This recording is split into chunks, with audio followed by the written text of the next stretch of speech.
শাকিব খানের সুপারস্টার ভাবমূর্তি নিয়ে এবার মুখ খুলেছেন 90 দশকের জনপ্রিয় নায়ক ওমর সানি। লম্বা সময় ধরে অনেকটা সময় থেকেই বড় পর্দা থেকে আড়ালে আছেন একসময়ের জনপ্রিয় এই অভিনেতা। তবে হুট করে এই অভিনেতা হঠাৎ করেই ধাক্কা দিয়েছেন ঢালিউড কিং খান সুপারস্টার শাকিব খানের দিকে, করেছেন শাকিবের তীব্র সমালোচনা।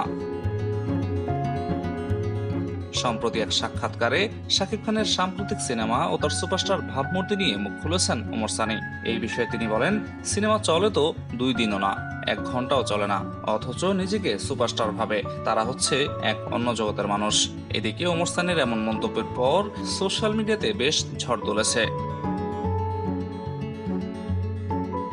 অনেকে বলেছেন দেশের একমাত্র সুপারস্টার এখন শাকিব খান, আর তাকে ঘিরে এই মন্তব্য তারা কোনোভাবেই মেনে নিতে পারছেন না।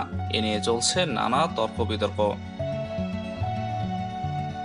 পাশাপাশি ওমর সানি আরো বলেন, অনেকেই নিজেকে শিল্পী পরিচয় দেয়, অথচ তাদের সিনেমা 1 ঘন্টাও চলে না, কিন্তু নিজেকে সুপারস্টার ভাবে।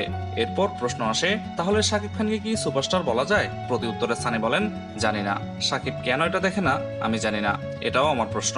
তুমি জানো এটা কোন ক্যাটাগরির সিনেমা, তাহলে তুমি কেন আসবে? তুফানও তোমার সন্তান, বরবাদও তোমার সন্তান, এমনকি অন্তরাত্মাও তোমার সন্তান। এখন তুমি যদি আরেক মেয়েকে বিয়ে করো, সে ঘরে যদি সন্তান হয়, তাহলে তুমি কি সৎ বাবা হয়ে যাবে নাকি? না তো, এটা ঠিক না।